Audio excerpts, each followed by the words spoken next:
ตไปไซมันนี่ไปไซมันนี่บุญเฮบุญเฮมียังไงดอกบุญเฮแซ่บสุด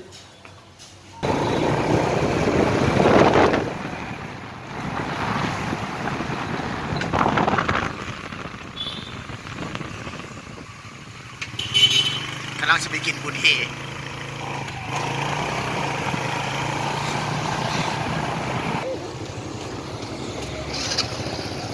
ไปต้องกินไล่อยู่ไหน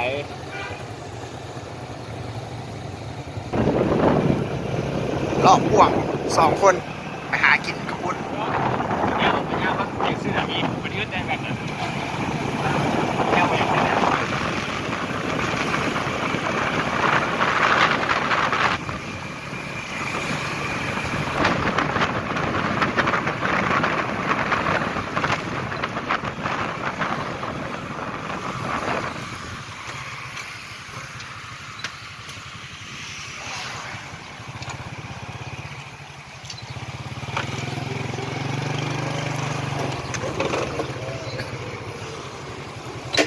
ว่าจะมาหลักเลือกเนาะจอดรถนะ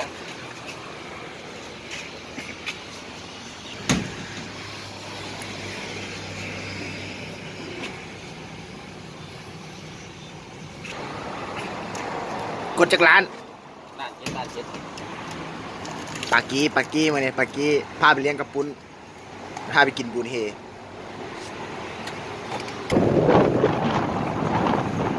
บุญเฮเนี่ยกินกับเต่าเลยวะไม่ใช่กินบุญเฮเอาไม่กินโดน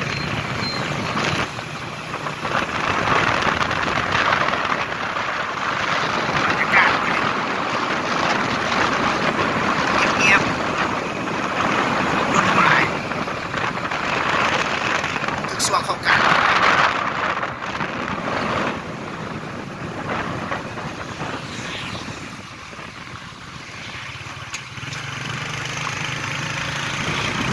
พาไปแดงเลยบางนี่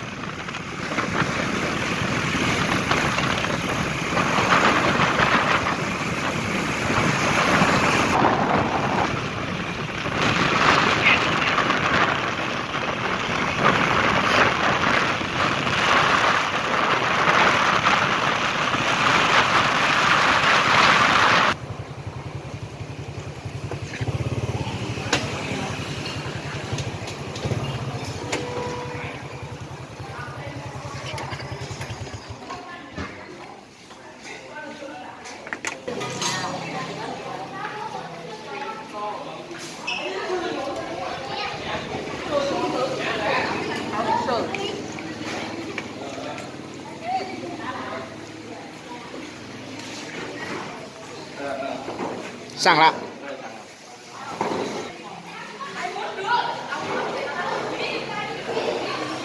บรรยากาศอยู่ฮะคนบ่หลายไปไหนมาเนี่ยธรรมดาเขาเป็นวันเสาร์วันอาทิตย์คนจะหลายคนจะเต็มกว่านี้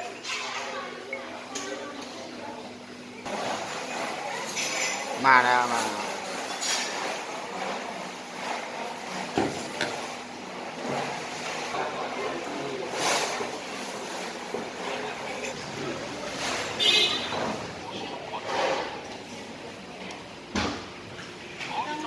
เป็นยังไงซีมึงดูเป็นไงครับโอ้สุดยอดเลยเป็นอาหารนี่แซ่บอ่ะ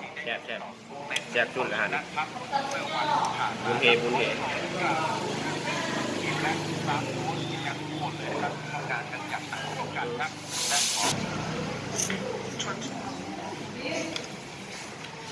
เป็นอะไรสุดยอดป่ะ